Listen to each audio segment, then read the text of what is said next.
Yeah, no, it's funny. I was just going to tell you. So I don't know. Do you know who Scott Ingram is? That sounds super familiar. Some famous So Scott, sales influencer. yeah, basically, yeah. He's built a really incredible community of salespeople, and he does a summit every year. He has about, I don't know what episode he's on now, but I think he has around 162 episodes of his podcast. And he's built this incredible community. And he talks to, his whole platform is that he wants to engage and interview the top 1% salespeople in the world. And Wow. I did an article in Sales Hacker. I wrote an article, posted it June 20th, the morning of June 20th. So about a month ago, and he reached out to me. We talked last week, booked a podcast episode, and I recorded with him for 3 hours yesterday. It was like a 2-hour, supposed to be 2 hours, but we wound up recording for 3 hours. And man, we touched on a lot of what you mentioned, just it's one thing to, in life, in our personal life, it's one thing to be loved, but it's a completely different thing to be understood. And it's a little bit naive of us to think that we can actually understand someone else's position, because we never will be able to. We'll never be able to get in their shoes and actually see through their worldview or their looking glass. But if you can make them feel understood, I've always said that people don't buy because they understand you, they buy because you understand them.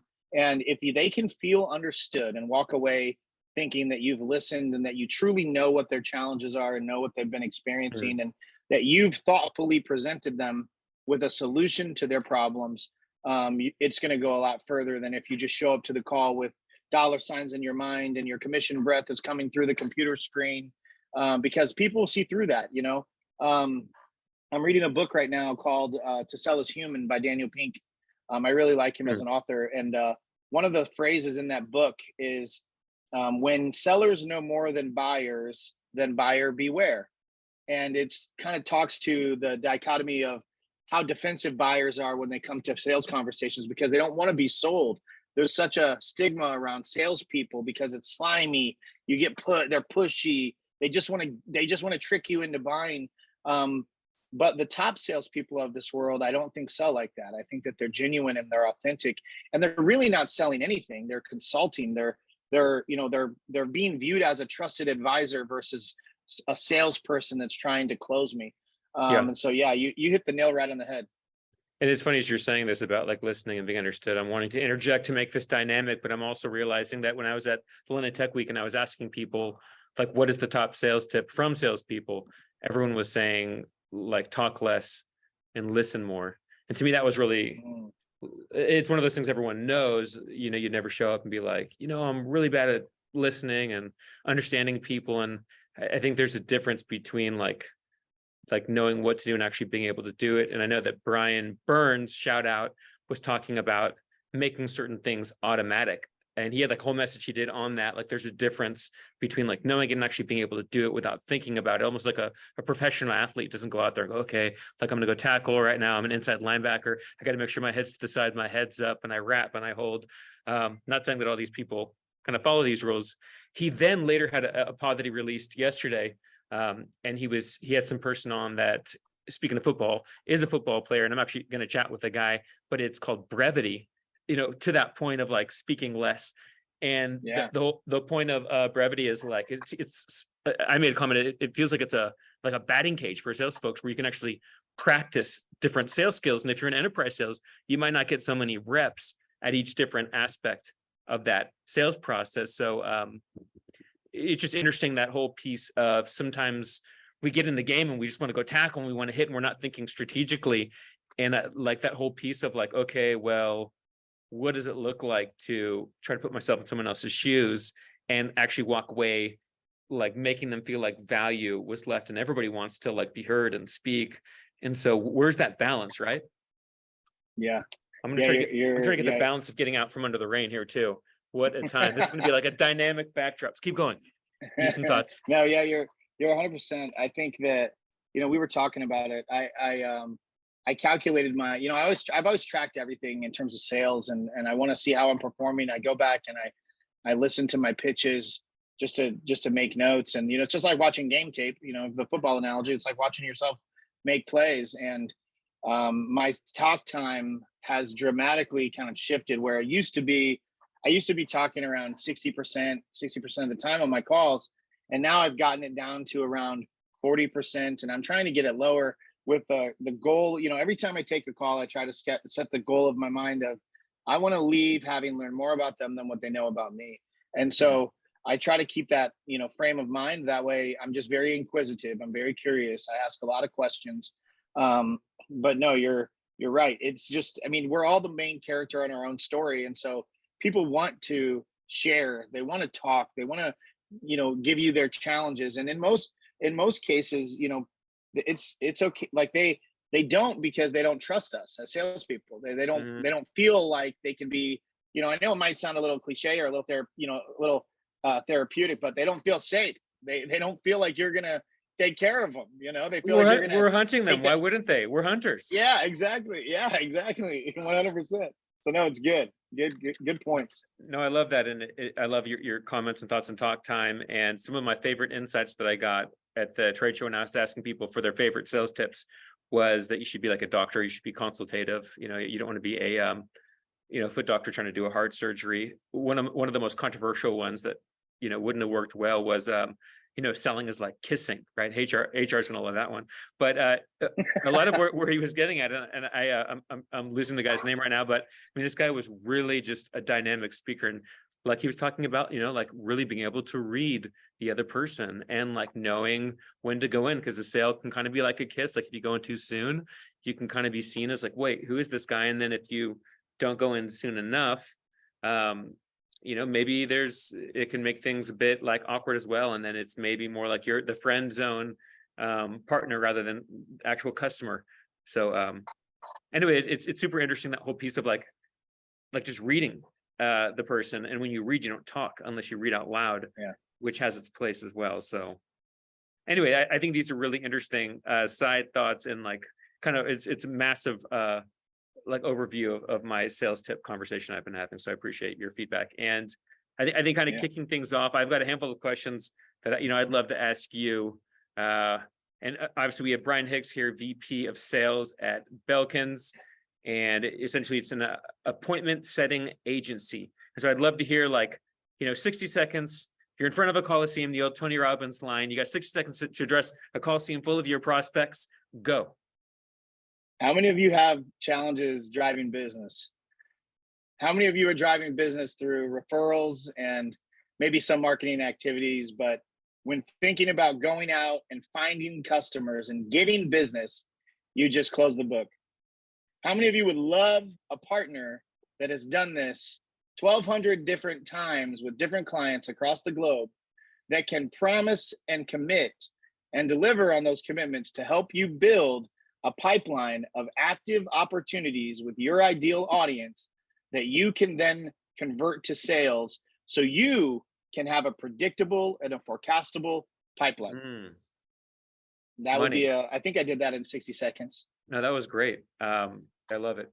All right. Well, sounds like you definitely have your work cut out for you, and have a good understanding of your ICP, which seems like it could be focused or a bit broader based on who needs to set appointments. And it seems like there's also a function where you help people close deals as well. I saw that on the website. So, or help people with the sales side of work. So it sounds like there's a consultative play as well. So exciting things.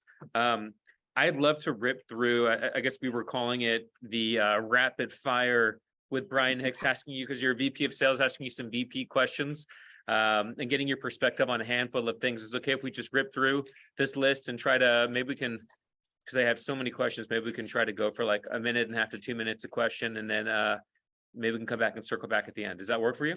Absolutely. Yeah, that sounds great. We're going to rip through a handful of questions. Brian, who do you admire? Who do you look up to? People that are happy. Okay. Can you name a person that? People that are happy. I mean, Jay Shetty is someone that I admire. If you know Jay Shetty, I like to listen to him. Tim Ferriss, I like to listen to Tim Ferriss. I'm not a subscriber to like the Grant Cardones of the world. I think that they're peddling kind of all the same pre-chewed food to all of us to build their own network and their own wallets. That's my own opinion, and I hope that doesn't irritate any of you. But yeah, Jay Shetty is one that I follow. I really admire him. People that are happy, I admire, though, because it's hard to get happy in this world. It's hard to find a job that you're happy with, find leaders in a team that you're happy with. And so if I talk to somebody whether they're an Elon Musk type, or whether they're the person at the grocery store, if I can tell that they're happy, I admire them because they did it. And I wonder if there were more sales VPs that really admired people that were happy, they'd admire their staff that were happy too. And then if that was the case, maybe the buyer experience would be a bit smoother.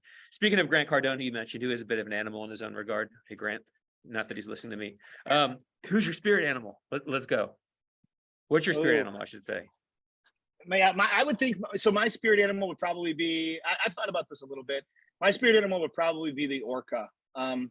I've always felt connected to the orca. And I think that the orca is just extremely, extremely intelligent, apex predator, but also no recorded attacks on humans. And I think that there's something beautiful about that. Like the fact that the orca has no intimidation, there's nothing that makes it scared. It communicates on an exponential level. They run in pods, they hunt flawlessly. And so I think that the orca is probably what I align with the best. A bit like a wolf, like a water wolf, because they can kind of cruise on their own. They do bite on boats, though. Is that a pastime, chewing on, we don't. So I have a theory on this. So I think what I think has happened is I think that there's revenge. I think that what's happened is a boat prop, a propeller, has probably clipped an orca and hurt it, and that orca's communicated to the other orcas that we're after boats now. Boats suck. Because when they if a boat capsizes, they don't touch humans. So it's not like they're trying to hurt us. So I think they have a problem with boats, and I can't really blame them. If one of my friends was like, that thing just hurt me, I'd be like, let's go. I'm with you, bro. I'd be that whale right next to rolling up my sleeves, bro, saying it's go time. It's lunchtime on some boats. Yeah, okay, moving right along. What's the importance, speaking of pods and being a network together, and you and I ganging up to take out boats, allegedly, what's the importance of a network, and how do you leverage your network, Brian Hicks? Yeah, so the importance of a network, it really depends on what you're trying to do. But I think initially, when I first started building a network of friends, I mean, close network, close-knit network is really important because they uplift you, they support you, they allow you to have a sounding board to bounce ideas off of. They're there for you to vent. And usually that close-knit network is outside of your organization. So it's not like you're venting or complaining to somebody within the company that could spread negatively. You're talking outside of that. Your extended network can be there for support. Also for, I've written a couple of articles and I've produced some content, and I send it out and I publish it and get opinions. Hey, what do you guys think of this? And so there's a good amount of affirmation that comes from your network.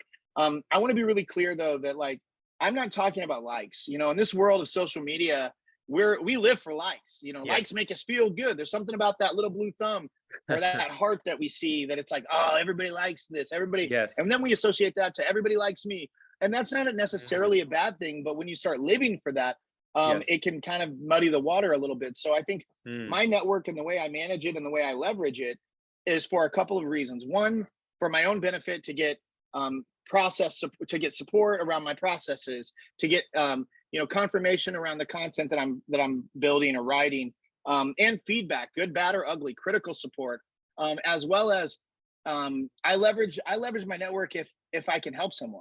I think that we all think about what we can get from people, but I'm also looking at my network and monitoring what's being posted and what's being shared to see if there's an opportunity to help someone. At the end of the day, we are worth to people what we can do for them and what we can give for them. That's what they need and want and care about. And so I'm always looking for opportunities to help people. If somebody posts, hey, I'm on the job market, this is what I do. If a recruiter reaches out to me and asks me to come do an interview and work for their company, and I know that I'm not leaving Belkins because I love what I do, I'll still take the job description and pass it on to my network. And if I can help people, if I can bridge that gap, that's really what a network is for. It's to connect other people, to help them in whatever effort or whatever endeavor they're facing. So that's really what I feel about networks. Sorry, I went over the minute and a half.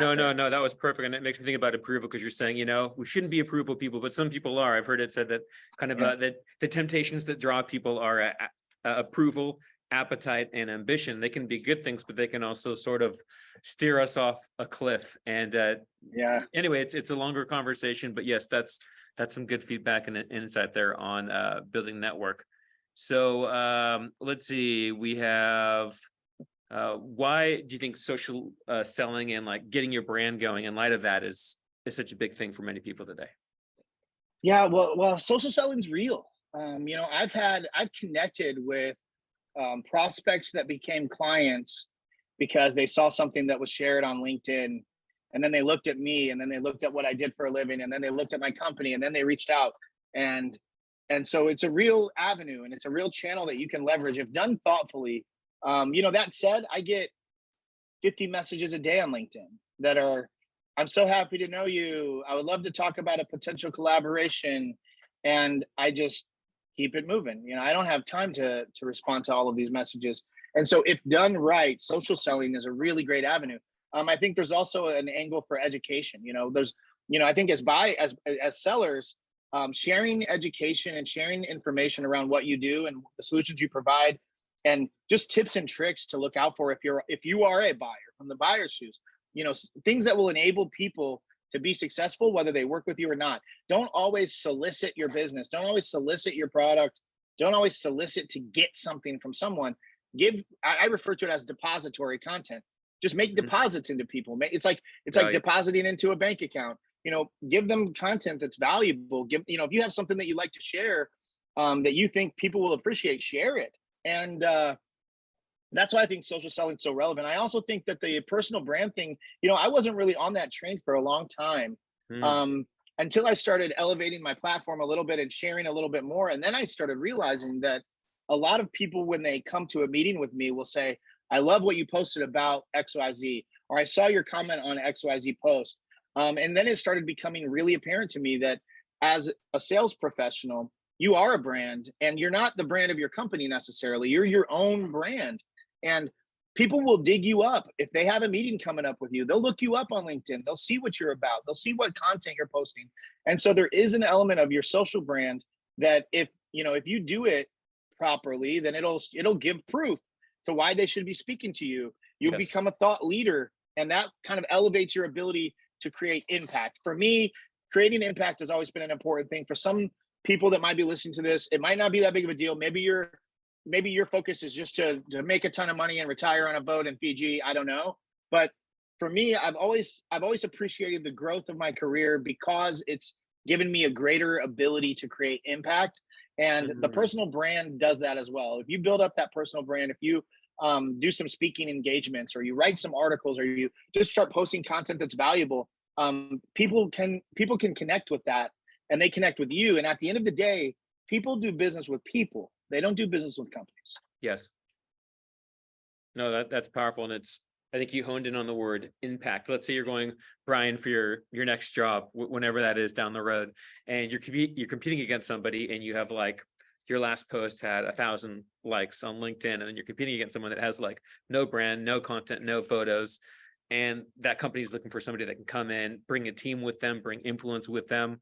At the conference I was at most recently, asking for sales tips, a couple of sales coaches were saying one of the number one things that they're getting requested for is support with top of funnel activities, getting leads in the door. And it seems like for many people, like literally social selling and getting on LinkedIn Lives is really becoming part of the sales process, where it's like, okay, how do we get more conversations going? It's also like a networking technique that people can do to try to get in the door with businesses versus like hiring a bunch of, SDRs. And I've done that work to do just a bunch of cold activities to say, hey, can I get an appointment? Can I get an appointment? And it's kind of like that, almost like that needy dog that's like kind of, chirping at your foot if not done well strategically. And so I think what you're saying is like completely spot on. So good stuff. Awesome. Then I have a kind of a VP of sales, very specific question, which would be what top 3 things a company needs to become predictable with rev generation? Top three things does a company need? Yeah. To have a predictable rev gen. Yeah. So I would say, so it's tough. The first thing I guess I would probably say is the right tools. And I hate to say that, because you don't need tools to make sales. But if you're going to build a predictable, the key word that you mentioned is predictable. If you're going to build something predictable, you need to be able to track it, and you need to be able to manage it, and you need to be able to keep it organized. And so tools, the right tools. So a CRM that you can rely on to track deal stages, to track the flow of opportunities, to monitor the conversions of specific activities, whether that's marketing, whether that's outbound, whether that's demand gen, whatever specifically it is, you need to be able to have visibility and to track it. So I would say that would be first. And then you have to have a systematized process in everything that you do. And I've been learning more about the importance of having a process later on, as my career has matured. But it's so apparent that you could be the best salesperson in the world and you could have the best sales team in the world, but if you don't have a systematized process to follow, a roadmap that you can follow from prospect or from MQL to what happens when they become an SQL, what happens once I have that first sales call, what's the next step, what happens between the time that I talk to them and the time that I close them, what do those stages look like, what are the goals of each of those stages, how do I present them, what's the path, what's the sales journey. If you don't have that, you're going to be in a really tough spot to build predictability, because you're going to have everybody out there doing whatever they think they need to do. And there needs to be, don't get me wrong, I believe in independence and autonomy. I think that a business that allows their SEs to sell how they want to sell is the right business. But there are certain things that you probably should standardize around best practices and around things that drive performance. So there are certain KPIs that you can look for that will drive certain conversion. And those are usually in your best people. So look at, what is this person doing to have a 50% conversion from stage 1 to stage 2? What are they doing differently than everybody else? And then adopt some of those processes and some of those methodologies into a bit of a standardized form, and then just put that into the process for everybody else. They don't have to do this robotic, I've got to sell exactly how the company says, but it also means they shouldn't be out there John Wayne, Wild Wild West, selling how they want, because there are themes, there are practices that have proven to drive more sales. So there should be a mix, a beautiful balance of in between. And then I think the other piece of it is an omni-channel approach to driving opportunities. I think that the biggest thing that I've experienced in working in this space for the past 4 years is one channel is not going to do it. You're not going to build your business strictly on referrals. I promise you. You're not going to build your business strictly on inbounds. If you want to grow predictably, you're not going to do it strictly on the channels. You need to be doing marketing to drive inbounds. You need to have a referral machine that's connecting you with your clients, and your clients are connecting you with prospects. You need to have an outbound machine, something that is going out and prospecting and driving qualified opportunities to your sales team based on who's an ideal client. And then you need to diversify the way that you're driving your business so you don't have all of your eggs in one basket. Now, you can't always do that from the gate. So if you're listening to this and you have a startup or something like that, trust me, I get it. But how do you eat an elephant? One bite at a time. So look at where you can drive the most business for the least amount of money at first. Start there. A lot of times that's referral. Build a referral machine. Reach out to your network. Connect with them. See what you can do to find prospective clients through your referral network. Then look at marketing, look at outbound, look at the most cost-effective ways to start driving revenue, because the driving, revenue driving that's the only way money comes in, right? Everything else is an expense until you start selling, until you start taking money in, and that's sales. So that would be the third thing, would just be an omni-channel approach.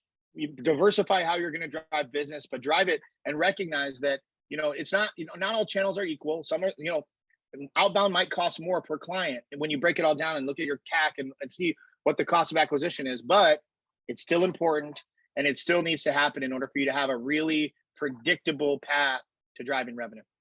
Okay, so I heard tools, process, and omni-channel approach to opportunities. Maybe you can give me your top 2 favorite tools, like your must-have tools. And I'll stop there. Close-ended question. HubSpot. Shout out HubSpot. That's the CRM that we use, and it's my Bible. I'm in it every day. I've got 12 tabs open. I live in different tabs every single day in HubSpot. HubSpot, for anybody that might not know, is a CRM. The UI is extremely friendly. I was telling a colleague yesterday that if I had a 9-year-old nephew, he could sit down at my HubSpot and he could probably maneuver it in 5 minutes and figure out what tabs do what, and what, I can see where every deal is. I can see what every stage is. Every deal has a task for future follow-up that I know exactly when I'm going to reach back out to that prospect. I know how many deals are active. It is just really streamlined, and I wouldn't be able to do this without, I wouldn't be able to close. And I close quite a bit of business. I averaged, last year I averaged 1.5 new clients every week. And so I closed 76 clients for the year, and there's no way that's possible without HubSpot. Wow, that's solid. Yeah, the second, what's maybe your tip for like utilizing HubSpot to drive business or new business or drive leads? What's maybe like your 30-second high view?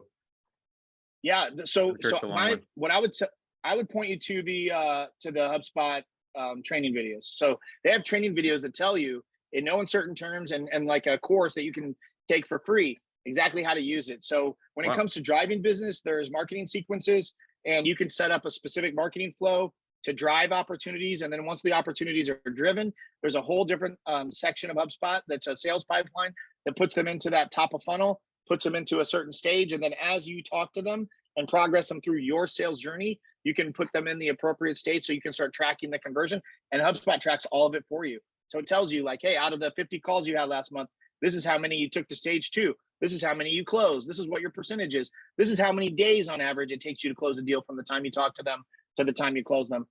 So I would point you to the courses and training collateral that they have, because it's straightforward, and it kind of maps it all out for you.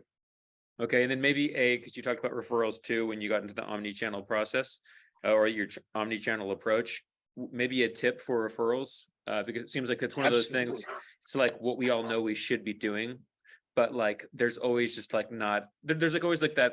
There's 1 or 2 reps in your org that are just killing it and crushing it, and it's usually the top producers that have learned to leverage that. So what's a referral tip to you want to share? Yeah, absolutely. So the first tip is don't be afraid to talk about your business with friends. You know, be forward about this. Don't, you know, it's tough sometimes, especially if you're in a new sales role, to be really forward and to be really confident.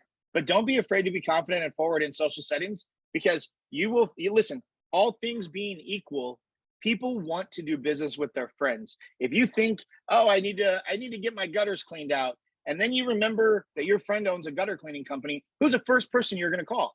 Your friend. So friends prefer to do business with friends. That's why becoming a friend or a trusted advisor in a sales call is how you're going to get deals closed, because people like to do business with people they get along with that understand them. The other piece of it is, if you've driven some clients, don't be afraid to ask for referrals. I did some math yesterday, and I looked to see how many deals I've closed in the 2.5 years I've been here, and I closed 159 deals. And wow. I went back to some of those deals, and I was just looking at some of them from 2 years ago, and I can see with everybody, I've reached out to them and said, hey, you've been with Belkins now for 6 months, or whatever the time frame is by the time I reach out. Obviously things are going well. Listen, the greatest compliment to me is a referral. If you know anybody that's in your business network that has a similar issue that you had when you came to me, please send them my email. I drive probably, it's not a lot, it's not a ton, but I bet I drive 6 to 9 deals a year just from my referrals, because once somebody comes on board, I reach out to them 6 months later. If they're still a client of ours in 6 months, I know that things have gone really well for them. So I reach out to them in 6 months, say, hey, just check it in, because obviously I want to continue growing the business, and I would appreciate it if you know anybody you can refer me to. And people do. They're not afraid. They want to help. And 95% of people, it seems like, object referrals with yeah, let me look at that and get back to you. What's your top rebuttal to the person that says, I don't know right now, let me get back to you? What's your what's your thoughts there? So I handle things very straightforward. I'm a straight shooter. If somebody tells me, let me know, I'll get back to you, my response to them is, okay, thanks for the note. I'll check back with you in a week if I haven't heard from you. Yeah. And I'm going to keep doing that. If they tell me they're going to get back to me, especially if it's a client, if it's an existing client, they said they're going to get back to me. If it's even with prospects, I tell them that I'm going to check in with you on a weekly basis if I don't hear from you. And I'm going to keep following up until you tell me to stop. Like, that's I'm a persistent professional. So if you change your mind, or if you decide not to work with us, that's okay. Just let me know. In that case, hey, if you talk to your network and nobody seems interested, or if you sent a message and you'll let me know if people reply, that's fine too. I don't hammer people or pressure people for them. But if somebody said, I'll get back to you, well, okay, cool. Well, I'll check in with you in a week if I don't hear from you. That's That's awesome. what I'm doing. I've heard a few different approaches of that. Like one person saying, well, okay, perfect. Like, of course you don't, know off the top of your mind, but how about I shoot you an email and then you can, respond to me, at your earliest convenience. Does that work for you? And get like a verbal, yeah, like that makes sense. Just to vet out to make sure you're not wasting your time too. The second person was more of like an old school salesperson from like the 80s. They're like, well, if you had to choose somebody right now, like who's in your mind right now when you're thinking that could be a good fit for you? And it is kind of funny and cheesy, but I think like I used to be in a referral based, SaaS company a couple companies ago, and it actually worked pretty well. If you do it in a non kind of cheesy, non slimy way to be like, okay, well, totally understand. I mean, you finally get that person on the line and to ask like, hey, is there like one or two people that kind of jump into your mind that maybe I could reach out to? Yeah. Because sometimes it's just a little bit of a push can get that referral. I also heard, Yeah. one of the tips I saw that was kind of good was a guy that was saying he literally put a note on the back of his phone that said, who should I ask? And it was just a reminder for him every time he spoke to somebody, he had it on. And I've got like my fitness card on the back of my phone. But what if I put a note on there that said, who should I ask? So every time and like who uses their phones these days, I would probably put it on my AirPods. But like anytime, to your point of like talking to friends, just always having that on the tip of your tongue, like, hey, great connecting with you, Brian. By the way, like, who should I ask that would be great that might be hiring right now that I could maybe reach out to for, full desk recruiting? And I'd imagine with you, like who doesn't need help setting appointments or getting deals over the line? So, okay, awesome. Absolutely. All right. So I got a couple more top attributes in an AE, and maybe we could stop there. Like, what do you really respect when you're looking to hire somebody? Speaking of full desk recruiting. Yeah, man, what do I really respect when I'm looking to hire people? Someone who can take coaching well. I think a coachable attitude goes a really long way. I just know how valuable it's been for me, being able to have those hard conversations and to fail and to analyze that failure. And so I think having a coachable attitude is really important to me. Also, I think being a critical thinker.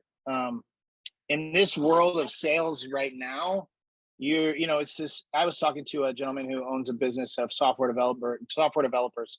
And he was like, Brian, like a software developer is no longer what people want. They want a critical thinking software developer, somebody who can diagnose problems and foresee challenges and then fix them before they even become a problem. People that, it's not part of their job description, but they want them to be that sharp. And I was thinking about it and I was like, it's kind of interesting because in sales, it's we're judged based on what we close. And that's usually what most companies want. Help us drive the business. That's all we want. But the landscape is slightly changing a little bit where, salespeople nowadays, it's not just that we want you to drive business. It's that we want you to help others as well. We want you to coach. We want you to guide. We want you to train, make suggestions, give us suggestions for process improvement. And so, being a critical thinker and being able to think outside the box, being a cookie cutter salesperson that just follows a talk track I'm not interested. I don't have any desire to work with someone that's just giving me an out of the box sales product. When thinking about an SE for Belkins, I'm thinking about people that truly understand how to consult, how to diagnose problems, what questions to ask, and it feels at home for them because they really want to help.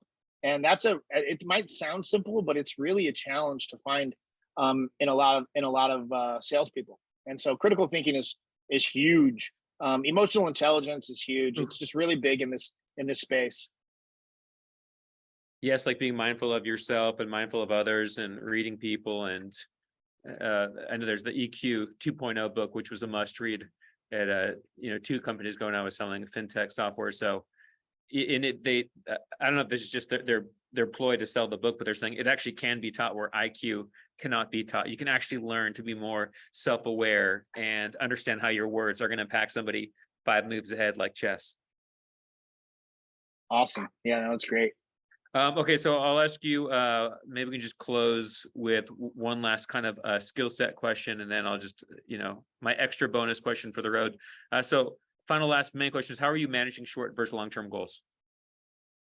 Yeah, I mean, short versus long-term goals, actively. That's the best way to respond to that. Actively. If I set a goal, I'm a completionist. I have to finish it and I have to do it. don't get me wrong. I'm not that hard on myself if I don't, if I don't get it done in a certain time. But if I set a short-term goal, it has a date on it.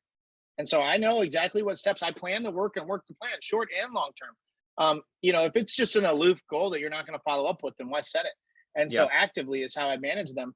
I set, if I set a goal for 30 days of a certain outcome, then I put plans, I put topics in place, and I plan the workout in a way where if I do this every single day, then by the 30th day, I will have achieved the goal. Same thing for long term. If I have a certain goal around taking a trip or making a big purchase or something like this, it's all, if I gave you a potato right now, you'd probably look at it and be like, what am I supposed to do with this? You're not going to eat it because it's a potato. Like it's a ton. But if I gave you a bag of potato chips, you might sit there for 40 minutes and chip by chip eat more than what the potato consists of. Because bro, I'm Irish too, bro. I'm Irish too, man. I'd be stumbling, man. Keep going. I love it. Potatoes. But I'm just like seeing potatoes dancing in my head. Go ahead. Yeah. It's the little bites. It's the little pieces that you can consume easier. So you take the goal, take it what it is, you slice and dice it, you break it down into little bits that you can consume. By the time that I do this for 30 days in a row or whatever the timeline is, on this day, I will have done everything. I will have taken it all. So just plan the work and work the plan. Be strategic and be intentional. If it's truly a goal that you want to hit, then hold yourself accountable to it. No, I love it. That's some great inside EQ, critical thinking, coachability, and who doesn't want to have someone that's coachable on their team? And that word of potato, I feel like the Jerry Maguire scene, you had me at potato. No, that's powerful. My last question I'll ask, the fun one for the road, is if you had a time machine, you could go back in time and you could meet younger, stronger, fitter. Well, who knows if you're what you were like when you were younger, but I always think of myself as more amazing in a young age. If you go back in time and talk to yourself, the start of your career, what kind of sales advice or just career advice would you give yourself? Career advice, if I had a time machine and I could go back and talk to myself. Don't sweat the small stuff. I mean, trust the process. I was pretty hard. I was way harder on myself when I was younger. Wow. If I lost a sale, I was way harder on myself. I would spend, it would impact me after work. I wouldn't go out and spend time with friends. There was no turn off for me because maybe it wasn't even an ego thing that I just felt like I should have closed it. But now I'm just much more at peace with failure. Failure is a friend of mine. It's a very close friend of mine, and I welcome it. And so it's a completely different mindset now. I would have probably tried to change my mindset. Don't get me wrong. When you're a young person, you're hungry and you didn't, that doesn't necessarily change, but I would have probably tried to shift my mindset a little bit, because every opportunity isn't just about winning and failing. Like the failures are actually what I love the most now, because that's what I learned. If you won everything, you wouldn't fix anything because nothing was broken. If you won every deal you tried to close. And so failure would have become a friend of mine way longer ago than what it did now. That would probably be it. Sounds like you'd be giving yourself some tips on mindset. And I was kind of zenning out right there with that word of like letting things come in. I know, Joseph, he's the guy that taught Sam Harris, Joseph Goldstein, I want to say, I'm blanking on it, but he was talking about having anxiety issues. And then when he welcomed the anxiety in, rather than trying to fight it and push it away, that the anxiety went away. And it seems like when we can just accept and receive circumstances, that and have the right perspective, that everything can kind of maybe be released into the atmosphere. Yeah, no, that's good. Yeah, Joseph Goldstein, they did that. Why meditate and mindfulness, and I agree with you 100%. Yeah, I'm definitely much more. I have those feelings of peace and zen much more now than I ever did. So do you meditate? Is that a part of your absolutely routine? What does that look like? Usually, well, it depends on the day. Actually, it depends on how I'm feeling. I'm all about listening to my mind and my body and what I'm feeling in the morning or whatnot. And so meditating for me usually is in the morning, and it's usually 20 minutes. And I do mindful meditation. I don't play anything. It's in complete silence. I actually in my condo in Denver, I actually have a colleague of mine that I worked with was a wood maker, and he made me a meditation altar. And so I will sit there. I have a couple of pieces on the altar that basically are just things that mean something to me. And so I'll sit and just clear my thoughts in my mind there. Sometimes even during the day, depends on how my mind is working. If I'm scatterbrained and I'm just like, if I'm feeling overwhelmed, I'll take a break. I'll go outside and I'll find a spot on a tree, and people will just walk by me and they'll look at me and I'll just be focused, like, nope. And so, it just, it really depends. But yeah, meditation is really important. Can you imagine the world where more sales VPs and sales directors and CROs like meditated, like what that could do to sales culture? It'd be way less yelling. Yeah, those are some deep thoughts. I think should throw the meditation into this my questionnaire more often, because that's something that I've definitely been getting into, waking up with Sam Harrison, because of like having a crazy stressful sales job, that I got pushed into that app, and it was really life changing. So, well, I'm sure we could go on. So Brian Hicks from Belkins, it was amazing chatting with you. Some great feedback. I learned a ton.